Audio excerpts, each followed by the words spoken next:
Good morning.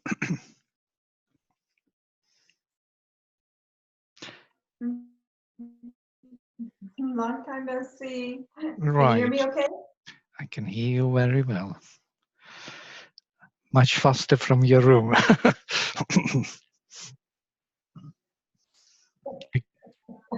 You have flowers growing out of your shoulder. Oh, I see that. Yeah, you can show them that they should be. Oh, this is better.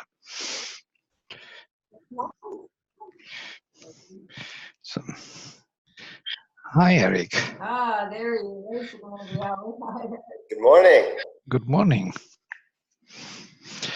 So you fixed your camera finally, huh? Good. I did, yes, I did. I did a trial with my brother yesterday. We're here live.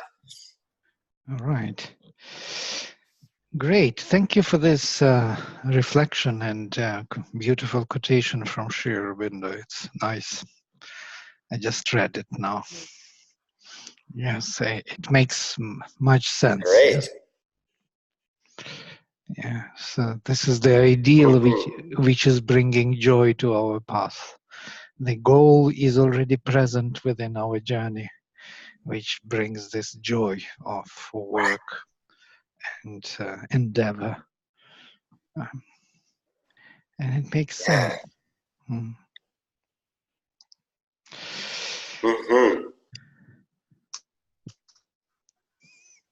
I didn't get it. You didn't get it, yeah? I sent to you, I think. Oh, I get it through you, though. I got it through response. Oh, you got it because I answered. That's what I'm saying. Got it through you. I think it is on this Google Drive which we created, yeah? Yes, exactly, yeah. All right. Okay, so what are we doing today? Maybe you, Radhe, maybe you start today and give your ideas, or we will start with your introduction and then we see. I would suggest we come back to this book and see what we can do with it. Some kind of page by page, we can create around it something which would be meaningful for us. But Radhe, what do you think?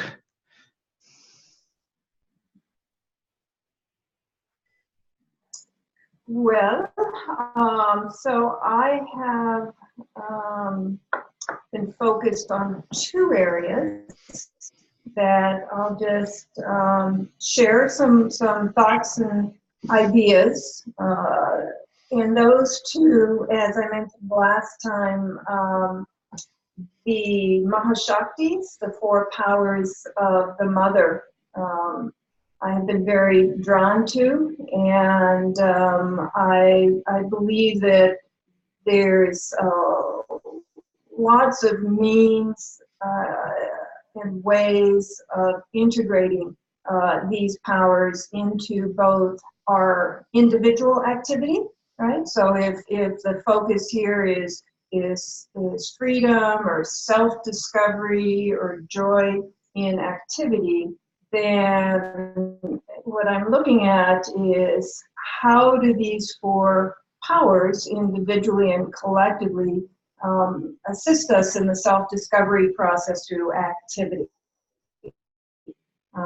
And further, how can they be incorporated into the workplace? So in the corporate realm or non-for-profit or wherever it is that you find yourself employed, how do we bring these four powers to fruition in constructing teams to pursue particular projects, if you will. And so probably next time I'll be in a little bit better position to flesh this out more, but what I'd like to do is maybe each week, depending on the time, we could take one of the four powers. I could email the group some thoughts and ideas around it, and then we can flesh it out more as a group. But that's sort of where I'm going with these four powers of the mother. The other item, which has fascinated me for years and years and years, and Vladimir and I have actually been working a lot with it the last couple weeks, is this concept of mirroring, which, Eric, I don't know if you heard Dr. Pandey referenced it during the Integral Yoga retreat, and that triggered a process or teaching that I went through pretty deeply for 3 or 4 years, and started to do some looking into what the mother, Sri Aurobindo, has to say about mirroring. Another word is reflection, the reflection principle or the mirroring. And then started to kind of share some of my thoughts and ideas in these quotes with Vladimir, and it just sort of mushroomed. And the thought here is that another way of developing the self or discovering the self or learning about ourselves through is using this mirror to come in contact with, be it other individuals through relationships, be it animals, be it even nature, has the ability to reflect to us those areas in us that are either illumined or not. And are not, it gives us the opportunity to discover that part within us. And I don't know, Eric, how familiar you are with this mirroring principle. It sounds familiar, but I've not gone into a study of it in the way that you all have. This is exciting. Well, what I've done is posted out on Google Drive. I set up a little folder on techniques, I think I call it techniques of mirroring. And I started to collect and put there the quotes of Sri Aurobindo and the mother related to this. But by way of example, and why I think this is really will fit nicely with the work that we're doing around applied spirituality, is that, you know, one of the, I'll just give you an example of when I had used it a couple times. Well, I used it for 3 or 4 years, and during that time, our company was going through some very intense times. It was going through an unbundling of the different functional areas, the asset management from the back office servicing, and marketing, and being sold off in pieces, right? And the whole company, there was in that vicinity about 300 of us. It was very painful because we knew the company was going to be sold, it was going to be merged, would not survive, and few, if any, of us would have jobs in the new entities. And so there was a lot of turmoil and angst, and in that environment, I was trying to figure out how I could still learn through it rather than allowing this anguish and this grief and what have you to overcome me. And I had a particular teacher at the time that taught me this principle, and he said, you know, whatever it is that happens at work that produces a certain reaction, emotional reaction or intense sensation, look at what that particular action is triggering in you. Is it grief? Is it regret? Is it feeling belittled? And find that in you and expose that to the light, if you will, or in this case we could say the mother. And if you dig deep enough, and if you're able to locate that kind of, let's call it ignorance within you, then that situation will no longer trigger that emotional grief or emotional sense of being belittled or not listened to, etc. And or that situation will totally disappear. And so it was a perfect environment because daily I was getting bombarded with these things. And I'll give you an example. It's a very extreme example, but this is really kind of one of the most useful examples. And I was sharing this with you, Vladimir, we had an investment, chief investment officer in charge of all the asset management, the fund managers. And he was on my case. He kept telling me that I wasn't something around kind of not working hard enough, not producing, using this environment of chaos, not to kind of deliver, if you will. And I couldn't see it. I mean, I would get there early, I would stay late, I would meet all my deadlines. I couldn't see it. And as I kind of worked through it over several weeks, what I saw was, yes, on the outer side, I was delivering. I was working hard and in a lot of activity, but inwardly I was totally disconnected to it. Not at all into doing it perfectly and with care and with love and et cetera, et cetera. And it was a big aha. I mean, this sounds kind of, I think that you'd see this pretty obviously, but it took me a while. And it was a big aha for me. And the next day when I went in, surprisingly enough, the investment manager or the chief investment officer gave notice and said he was leaving to go to Fidelity. And this is what can happen. Once you find kind of where this reflection is in you, and you acknowledge and either release it or again, expose it or give it up to the mother, I would say now, either you won't have that same emotional response or the situation will just disintegrate, disappear. And in my case, it was very physical disappearance that I left.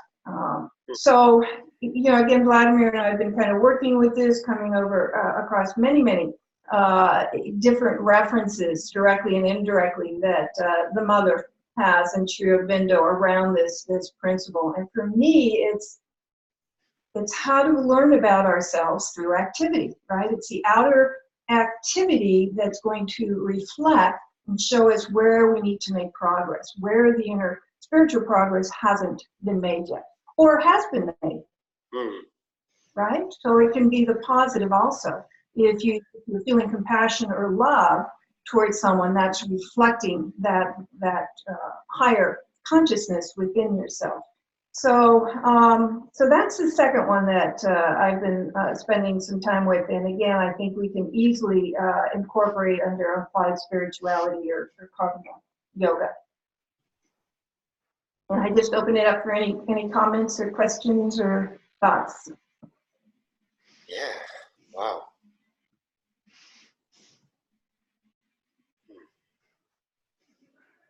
And you might want to read, Eric, the Google Drive in that folder. And if is there a way, Vladimir, that we can start adding to each? Is there like a chat or something that we can start adding to people's folders as we discuss? Well, we opened this Google page, which I sent to you again. Did you find your invitation, Radhe, to the Google page? No. I do not know what is going on with this. I sent you several times. But they already joined the Google page, and Eric put already quotation there from Sri Aurobindo, which we have to look into. There we can make a discussion. We can have a chat on Facebook also through La Grace. There is a very good chat page or whatever capacity of Facebook. Or we can do, if we want to chat, like writing and answering and having thoughts. Yes, well, some other ideas, maybe how to chat, because these sessions we have only once a week, but otherwise we can always share our thoughts during the week.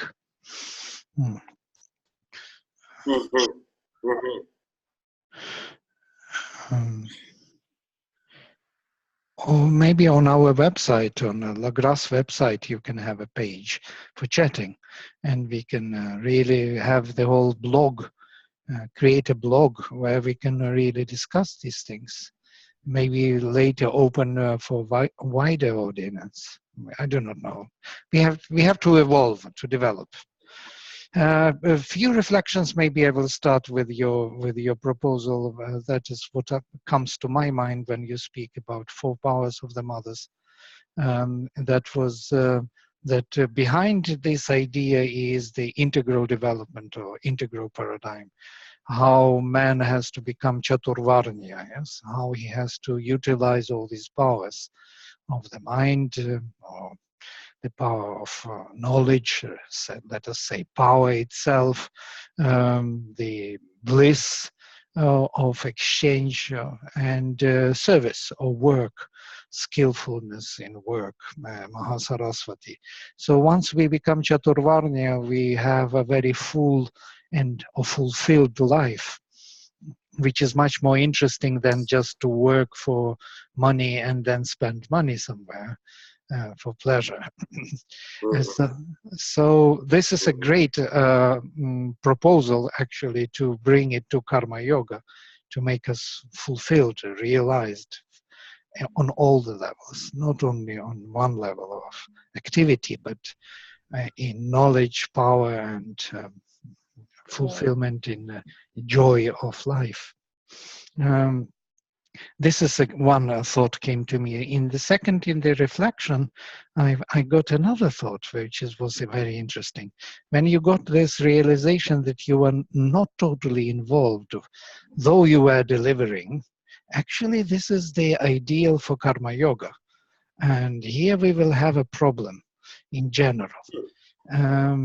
Because you should not be totally involved and you should deliver. But how not to be involved is another big question, because you can be uninvolved by being lazy or by doing something else in your mind, interested in other things, yes, in things which you want to do after work, or go and do shopping and at the same time you deliver work. This is one type of not being involved. And there is another type, which is karma yogic type. And that we have to distinguish between these two things of being not involved. I think it's a very good starting point for karma yogic view. Yeah. I was thinking about, I tried to use very intentionally the word disconnected, right? Rather than unattached, but there was very good, disconnection. excellent. It wasn't an engagement that was happening. Excellent. Good word. Disconnected or connected elsewhere. Your mind is elsewhere. And that means it does something else in a parallel way. It's kind of multitasking. Yeah? You're thinking about other thing and doing this one.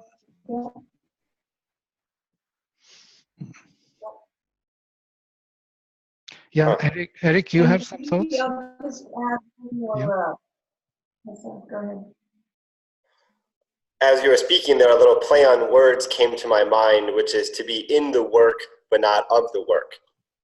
You know, in terms of, you know, in the world, but not of the world, as Jesus said. But in regards to our work, to be completely committed to the work, but to be, you know, disconnected at the same time. Finding that, yeah, walking on that razor's edge, I suppose, is the real challenge.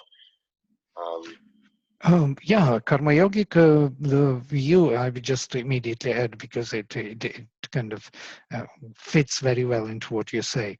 Karma yogic view is not really to be, how to say, not involved. It is to be involved, but not to be attached to the fruit and to the modality of action. And this is something else, yes. So you are free from how you do it, and you are free from what would become the result. You are not determined psychologically. You are not burdened by this. Your result is much higher or farther away. As you sent this quotation, the result is at the end the full fulfillment of the divine, and that result actually draws our joy of work, a joy of activity. We could feel the presence of that highest aim in everything we do. And then the results become marvelous here, because then you can fulfill much more in this life. And that work in that company would be much more fruitful. But that is not your purpose. That is not your, how to say, immediate aim, yes? It is the byproduct, as it were. Mm. Mm. You are drawn by other force. You are conscious in a different way while working. It's not that your mind is absent and present somewhere else and doing some other egoistic work, right? It's not the karma yoga. That's what people usually do. Our karma yoga ends up with this type, that we are doing something else in the mind. Mm. Mm-hmm. Mm. It's beautiful. This quotation, what you sent. Yeah, go ahead, Arate. Well, if you were going to comment on Eric's, please do, Vladimir, because I was going to bring Yeah, forward Eric. a different thought. Yeah, I interrupted you, Eric. Sorry, but please go ahead. I just wanted to add this. When you said it was so beautifully fitting into this thought. Oh, no, thank you. That's great. I like what you said, referring back to the quote about how the power and the joy of the goal kind of propels us along the path. We may not have to focus on it in the immediate, because we need to focus on whatever the work itself is. But nonetheless, there is that power of that shared goal drawing us and inspiring us and providing the joy and power as we go, and not just at the end. And I'm really interested about this quality of goal, because on the spiritual path, there is a quality of goal. And that whatever that goal might be, that aim might differ depending on what path of yoga one is relating to. But on the integral yoga path, how Sri Aurobindo characterizes the goal. And so what would karma yoga be in light of Sri Aurobindo, and how the context of what our goal is as karma yogis of the integral yoga versus maybe in a different path of yoga that doesn't speak as much about the evolution of consciousness and a subjective age that's approaching, or a supramental age that could be on the horizon. Because if one can identify what goal one has, and that goal will kind of work back from the future and pull one forward. And so I saw Sri Aurobindo write somewhere, I can't remember where, but that even in the Gita, where Krishna speaks about karma yoga and all the ways that he does, he still wasn't providing a specific context for work in the Gita. You know, he provided methods by which one can genuinely do karma yoga, but what is the goal specifically of that work itself in an evolutionary process? And so I think that's kind of interesting in the time that we live, because there's a lot of like mindfulness in the workplace and yoga that's being done. But Sri Aurobindo characterizes the whole cultural evolution. And so what does karma yoga, that's one of the questions that I've been sitting with, is how does the goal that Sri Aurobindo points out work its way back to our practice of karma yoga on the day-to-day level? What you are saying is basically Sri Aurobindo describes, actually it's in this book, in the first page on the second half. I was just starting to use it because he describes how our evolution or the development of consciousness takes place. It's very beautiful. The life of the human creature, as it is ordinarily lived, is composed of half fixed, half fluid mass of very imperfectly ruled thoughts, perceptions, sensations, emotions, desires, enjoyments, acts, mostly customary and self-repeating, in part only dynamic and self-developing, but all centered around the superficial ego. The sum of movement of these activities eventuates in an integral growth, which is partly visible and operative in this life, partly a seed of progress in life's hereafter. So look at this, all this mass of what is normal life, yeah? How we normally live.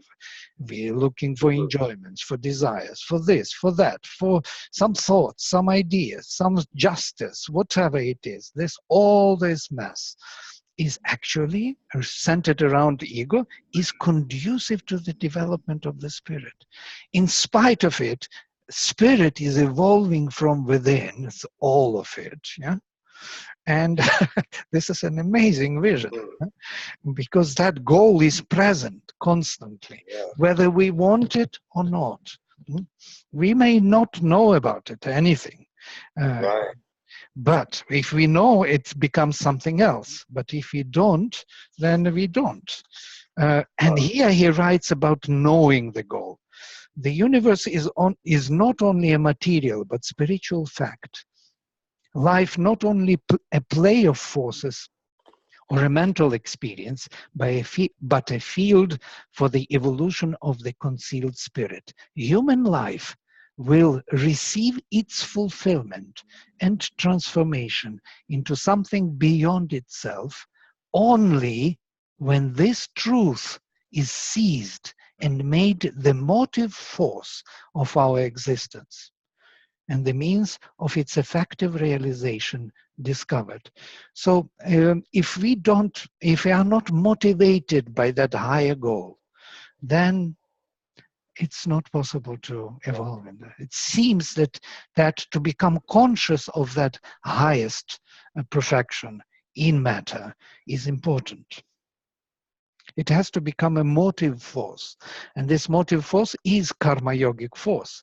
Now you say a very interesting thing. If the motive force is different, not this, not the highest realization, not the life divine, yeah, then what will happen to karma yoga? It's a very, very important question. Right. If we have people of Buddhist community doing karma yoga, what kind of karma yoga they will do? I think Sri Krishna did something interesting in the Gita. He offered the tool. Yeah, karma yoga is a tool. It's you free yourself from the fruit of action, so to say, remove psychologically yourself from the interest to get certain result. It's not the goal. So he doesn't speak about the goal. He speaks about freedom, psychological freedom from the result and modality of action. And then this goal will shine through, I think, because there is no other way, there is no other real goal. It's not just a theory. It's not some other path among many paths. It's the path, the only one, the only goal we have. That's my belief, at least. So we don't need even to emphasize it, because there is no higher goal than spiritualization of nature. And there can't be any other goal. So leaving nature, going to spirit is a partial goal. Coming to nature, leaving the spirit is another partial goal. But to have spirit and nature, heaven and earth equal and one, must be the highest goal. Can't be any other higher goal. And it will shine through if we are not particularly emphasizing on it. If we are following Gita's, if we have another goal in mind and we are keeping it while doing karma yoga, then there can be most probably different results or different kind of discoveries, most probably. We have to try and see, then we will know for sure. It seems to me that the connection specifically with mindfulness is through the first principle, not to be attached to the fruit, right, or to the results. So we set up these expectations, and a key principle of mindfulness is the reason we go through these cycles of grief and depression and happiness and emotional ecstasy is because we have detached from that moment of reality. There's an expectation of something, how it should be, what it must be, what we want it to be, right? Instead of accepting that moment in full for what it is. So we can work with this in some way, and I think pretty easily tie it into that first one. And then we add, right? Then we can add the modality, which is a very, it's very profound, but it's also very easy. It's easier to accept almost. So we, again, like we've said, we could use it as a platform and get in that first one, and then build on the other two, or to develop in more depth parts of integral yoga. But I see it very, very clearly as the first is definitely approaching this first, or addressing this first of the three karma yoga principles. I don't know about you, Eric, how familiar you are with mindfulness and your thoughts on that?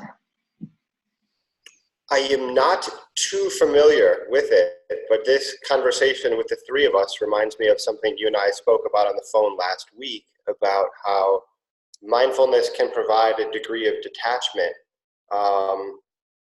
but it doesn't have a focus on transformation. And so it's a really good, first step to create some spaciousness, but it doesn't have built within it that same sort of evolutionary goal of transforming nature itself. Like in the Buddhist ideal, there is trying to, get separation or escape from the Maya, as opposed to transforming the Maya.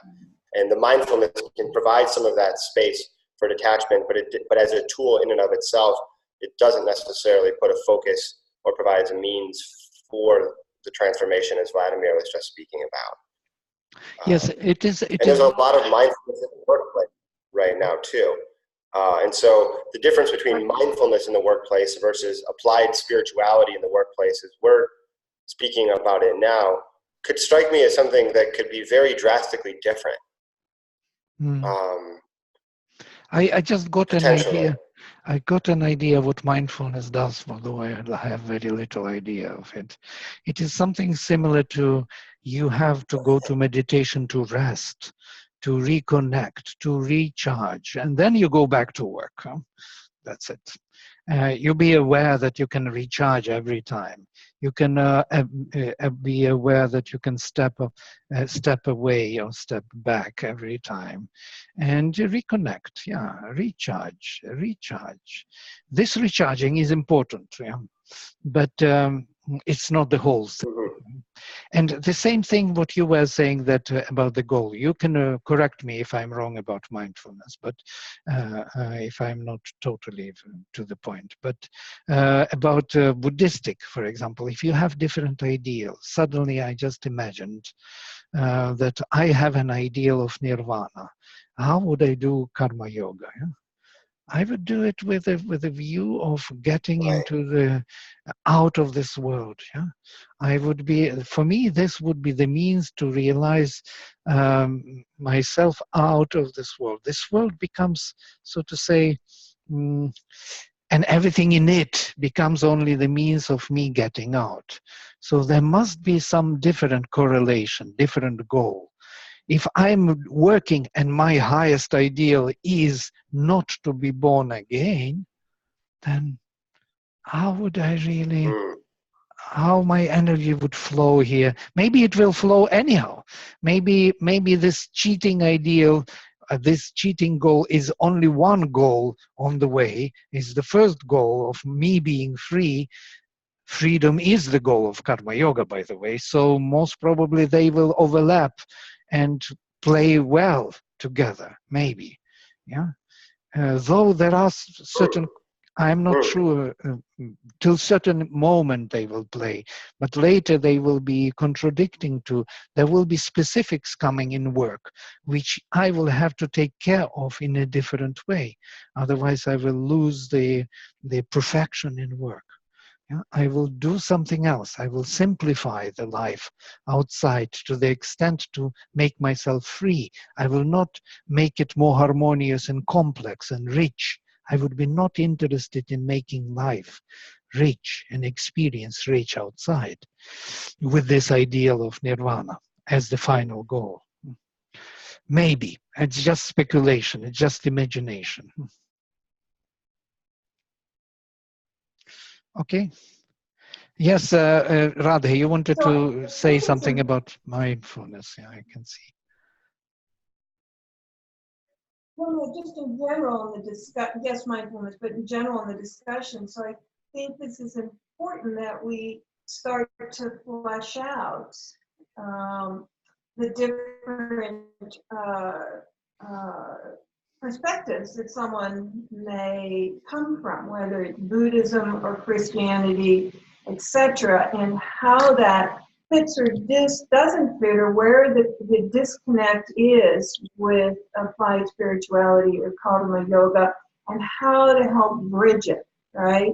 So this is going to require some some thought and deeper understanding of the way, you know, these different perspectives that people will come from. But certainly Christianity and Buddhism are the two big ones out there right now.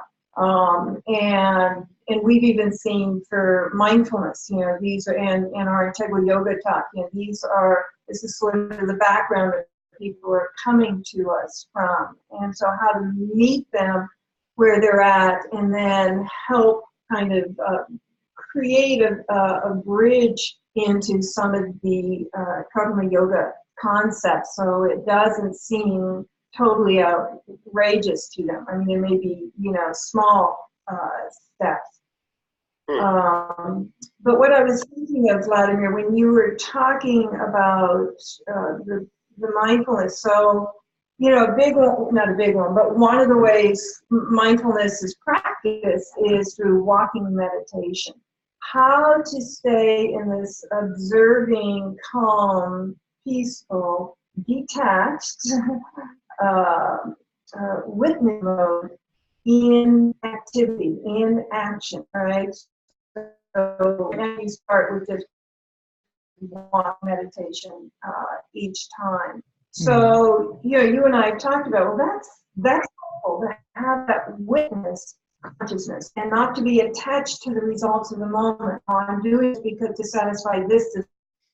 You know, so I think we can, and maybe we can even speak with Vikas a bit more and think about how to bridge the principles. You know, he's working with 4 major principles, which are pretty consistent across the different mindfulness techniques or teachings that I've seen. And think about how to do that, how to create that bridge or that next step that wouldn't seem as though we're violating some underlying principle, but we're simply deepening it or providing an additional aspect of it.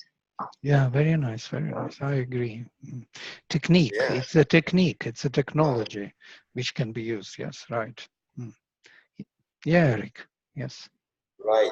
Can I, yeah, so in light of that, Radhe, do they speak about the worldview or the metaphysic within which that technique of mindfulness is being used in the mindfulness teachings that you have experience with? As So in, give me an example of what you like if one were to practice mindfulness at these sessions at La Grasse now or in other places that you've experienced, is there a point of emphasis on, like, you know, who is really doing that mindfulness? Is it really the true individual, or the soul versus the, you know, the mind-body identity? Is there genuinely an aspect of the supreme? What is that kind of context within which the technique is happening? For the beginning, you know, so I've only attended weekend workshops or the 3 or 4 that have been given here that are 3 hours. There is, true to Buddhism, I guess, no interjection of spirituality, of God, of the divine, of spirit, of the soul. And it's a technique, as Vladimir is saying, and so it makes it very easy for anyone to be open to this concept of a witness consciousness and to incorporate in their life regardless of their spiritual faith or non-faith. This is one of the reasons it's been so successful. So now what I haven't done is gone into more advanced teachings of this. So I can't say that for sure, but at least all the introduction workshops that I've been to and others are being exposed to, that's the beauty of it. I mean, from kind of a mass appeal, and even the corporate world, right? Right. Yeah, I think that's a technique. Distinguishing point between whatever we might discover applied spirituality in the workplace may be, as opposed to, or in distinction to, mindfulness or some other aspects, in the sense of how much of the metaphysical or spiritual worldview is retained and brought into the workplace or environment itself, as opposed to just extracting a technique from a greater tradition and trying to apply that to kind of spruce up the workplace as opposed to really transform it. That's been something that I've been considering. I had a conversation with my boss at work, and he was curious about, what is karma yoga and certain of these things. And he asked me, do I believe in like a soul? Do I believe in reincarnation and karma in that way? Like, do I really believe it? And I said that I did. And he has been contemplating these things, and he's been curious about it. But it's not something where he has a conviction about it at this time. But that wouldn't in any way detract from him being able to practice mindfulness and employ that at work, or to cultivate compassion. But in terms of a deeper definition of spirituality, at a certain point, certain of these ideas would have to come online, I believe, that a person would need to contemplate and really relate to head on in terms of who we actually are, and who is doing the work, and what is the context within that work is happening. So I'm kind of curious about where some of the lines are between maybe mindfulness in the workplace versus applied spirituality, and how much worldview does one need to bring in order to really apply this in the way that we're considering it. Because in this space with the three of us, or in other groups of devotees, there's really no ceiling. There's no limit about anything that we might want to share or feel. But then as we translate it and try to, build bridges, as you were saying, what things need to be truncated or contextualized in order to actually make a bridge. Or if that bridge is made, what does it mean to really open people up into a grander view of integral yoga, in a workplace where you're not dealing with devotees. So those are some of the things that I've been considering at my workplace, with my boss and just in general. All right. I think also that. So a couple thoughts. Okay, go ahead.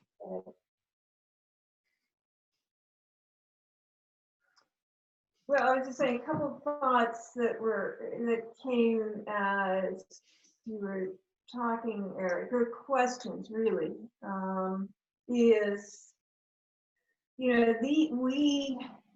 there is a series of techniques that mirroring is a technique, right? So there is a series of techniques that can be employed and taught or illustrated that can lead automatically to internal awareness, right? This whole concept of mirroring. Well, where is it within us?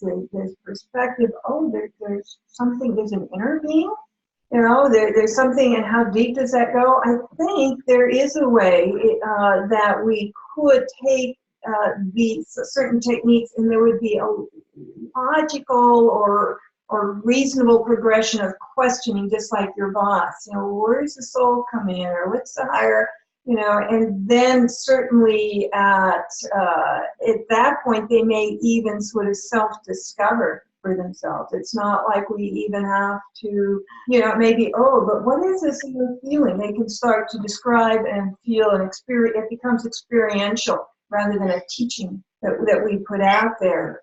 So that's a question mark. Can we do this in such a way for those that are not devotees or aware of integral yoga, so that it's widely accepted regardless of what faith they come from, and there is a natural self-discovery of these spiritual concepts and realities in integral yoga. So I forgot the second one. There was a second thought, but anyways. That's that was, Well, the problem with integral yoga is that we already made out of it some kind of religious devotees path or something. We are falling into the trap of viewing it in a particular form of religion, which I would disagree totally.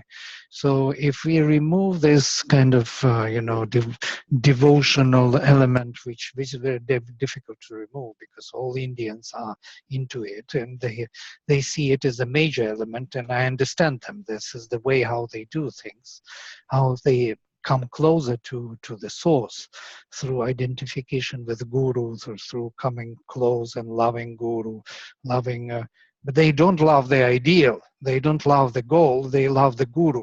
So through guru they come to the ideal, and that creates in itself the religion. Whether we want it or not, it is here. And that's how many people do not come to this path of integral yoga, because they think, well, you see, they just worship here and there pictures, and they put incense sticks, and they do these things, mantras to their gurus, and they worship books, like the Bible, say. So this is happening. And it's unfortunate, because Sri Aurobindo and the mother didn't want it, and they don't mean in one word anywhere of this kind. Sri Aurobindo even renounces, he says, I am not a guru. This is what comes, so that's what is our future of mankind. It's a vision. It's a vision with practical implications. It's very practical vision. It's not theoretical, it's not a theory. Again, Buddhism is very practical and actually not metaphysical. It doesn't have metaphysics.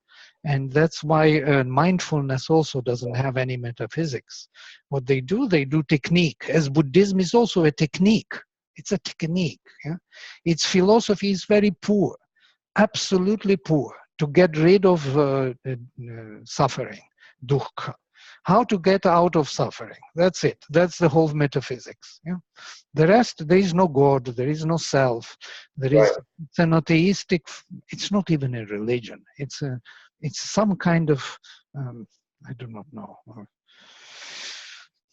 But how do we go? Not theory, it's not a theory. It's a practical psychological discipline which allows you to arrive at certain psychological state, which they call nirvana, and many more states on the way, and similar to mindfulness. Mindfulness is most probably inspired by Buddhism or by some kind of Buddhism or Buddhistic thinking, which does not deal with soul or metaphysics at all. There is no goal. The goal is no goal. So you arrive at nothingness, and that is the goal. And that is a bit tricky for us, because reading this, knowing that we have to become aware of this drive within us for progress, not just staying, observing, and finishing with it, observation. Observation is the end. You are free from suffering. Okay, you don't suffer anymore. Suffering takes place somewhere else, not with you. You're already disengaged. So you achieved this freedom. But this is something else. It's a recognition of the future realizations. It is a drive which moves you forward to progress. We see the circumstances in our life as the as the means or the field of constant application of this drive. This is the work. This is karma yoga for us. You know, we take it as, because in this moment of time I'm in this circumstances, I'm in this environment, in this context. So how could I make this drive work here? Where is it? Well, how does it work? So I have to apply it to every activity, because in that moment I'm acting within that activity. So that drive has to be, I have to be aware of it. How can I be aware of it if I'm determined by the result of action and this and that and money earning and this, and I have to respond to many people? So how would I keep it alive? Yes. So I have to disengage from the fruit of action psychologically and engage with this drive for the perfection, for the future. Our drive is for the future, and and in mindfulness there is no future. There is no goal of the future. Future is nothingness, is coming out of suffering. I don't think our goal is to come out from suffering. Suffering, to be free from suffering is something byproduct. Again, we will be happy to be engaged into the meaningful activity for the future. So it is different, and maybe this difference is very valuable and should be emphasized. We should not look only at all this process from the marketing point of view, that mindfulness nowadays has a great market, and we, with our ideals, we cannot come in because we see ourselves as a small religion, which doesn't fit anywhere because we are so complex, so many terms we are using which people have to understand. No, we should review ourselves differently, because we can incorporate mindfulness. We can make it our own as a technique, as a technology to be disengaged. But disengagement is only one tool which we have to use. It's a very useful tool, very important. Sure. But without this drive, this disengagement stays where it is, as it is now. We can see what mindfulness does. It doesn't go anywhere. It stays there. So, and it will be exhausted very soon. Of course, it will take the whole market. It will take all people in. They will learn to disengage. They will learn to detach themselves. And then there will be some other discovery. So we are talking about more complex vision. And we can incorporate this. But we should not give up on the goal. And we have to review ourselves from the point of view of religion and something else.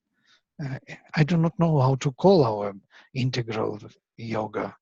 It's not even yoga, because yoga is again bringing some element of religion into it, or though yoga is actually a very practical way of practical spirituality in a way. Yes.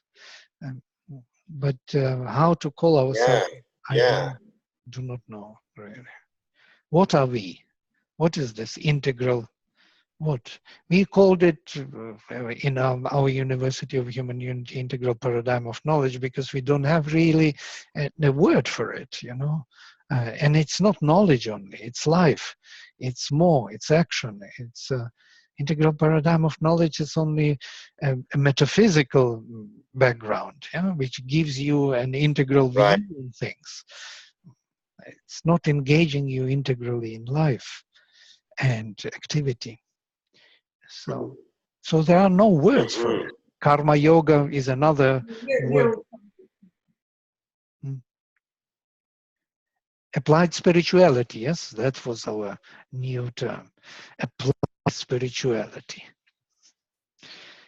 But again, mindfulness. And also the name of the center, Integral Life Center. Integral Life Center. Like it's that's right. Integral life. Yeah.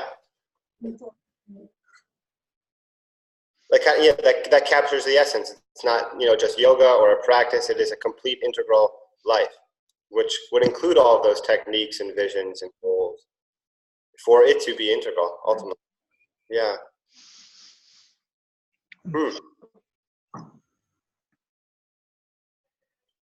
Yeah, because I think it's a easier accepted term than applied spirituality, if that's what we're going for. Integral life, you can work with that, and it's not going to repel anyone, right? And for those that may not consider themselves spiritual, you talk about applied spirituality, that may be right away a defense that goes up or a wall that goes up. Mm-hmm. So I don't know, integral life, it may be a good term, and like you said, Eric, it ties to the center here. It ties to what we've named our center. Right. Yeah.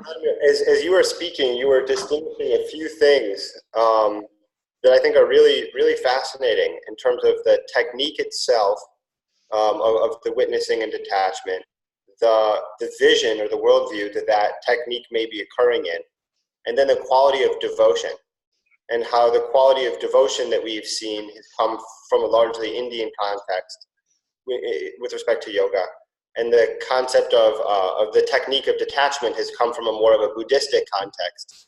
And so you get some limitations from either one of those spaces. But you shifted the quality of devotion to being, in a sense, like instead of being a devotee of God, but to be a devotee of the goal itself, to be a devotee of the vision. And that our sense of devotion derives from this drive and this progress to manifest a possible future. And so it seems that people need techniques. We all need techniques, and we need some sort of context revision, and we have an innate drive to be devotional. So then what does it mean to kind of weave all of those elements together in a way that can speak to people where they're at, but also integrate these teachings of integral yoga in a way that could be reachable to others, in a sense, taking away from some of that religious, devotional quality of to be a devotee of the mother, which makes a lot of sense to us, but it might not be as accessible to somebody else. So, but if we, in order for the teaching to really stick, there would still need to be the feature of devotion, because that's a basic human quality. So where does that arise? Where does devotion arise in applied spirituality? That's something that I'm working with in the workplace. The owners of the company that I work with, they're devoted in a real genuine sense to the company. Other people might feel a sense of commitment to the company because it's their job and it's where they get money, but do they really feel devotion to the mission or to the customers? And so the quality of devotion is really, it takes commitment to a completely different level, I suppose. And what does it mean to draw that out? Actually, what you are saying is, again, in this book, the first page, you can see what Sri Aurobindo speaks about the growth of the conscious being in a way that it is for the meaningful development of consciousness by thought, will, emotion, desire, action, and experience, leading in the end to a supreme divine self-discovery that man, the mental being, has entered into the material body. Now you can see the whole kind of plan of what is to be developed. It is not only in thought, it is not only in one technique. It has to be emotion, it has to be desire, experience, action. Everything has to be involved. Will, thought. Everything has to work for this movement. Yeah? And if we just develop these kind of different technologies for development of all of these elements or faculties of our consciousness, then it would be a holistic view and approach. We can incorporate mindfulness for the development of detachment. We can incorporate devotion, which is Indians are familiar with, and see how we can make it devotion for what? For the higher ideal, for perfection, for it's not the devotion to customers, it's the devotion for perfection and service and joyful fulfillment, something more than just satisfy customers. Satisfaction of customers is the result of that devotion to the perfection. And so we can work in this direction and develop all the faculties and to use all the techniques available and incorporate them and see how it works, how it helps. Sri Aurobindo involves also Buddhistic development of meditation into his technique also. He speaks about this, it can be used. And Mother also speaks about Buddhistic approach in Dhammapada, you know the words on Dhammapada. She uses a lot of Buddhistic technology. We can also incorporate it. And mindfulness is already all over the country and the world. So we can, I think, work with it. Great. This was very fruitful, very wonderful. Yeah, today. Yes. Yes. Happy. Absolutely.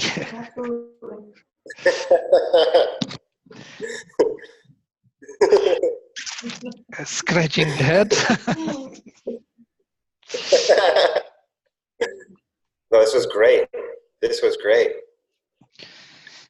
Okay, so we found our kind of gist, our quintessence, why we are different from all these. Finally, we come to this integral yoga vision, that the goal is within us, and at every step on our path, it is there.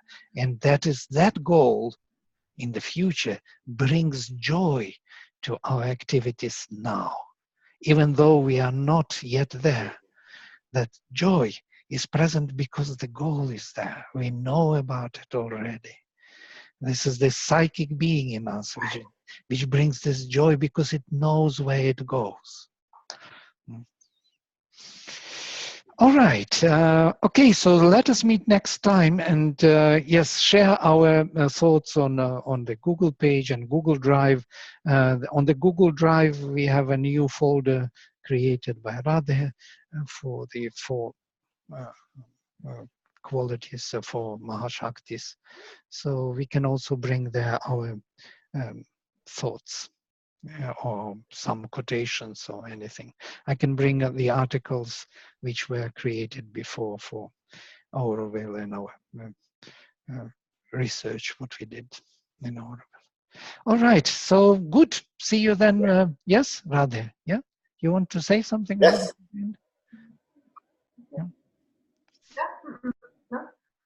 Okay, great. Okay, goodbye then. See you. Bye. Okay. Yeah. Bye-bye. Namaste.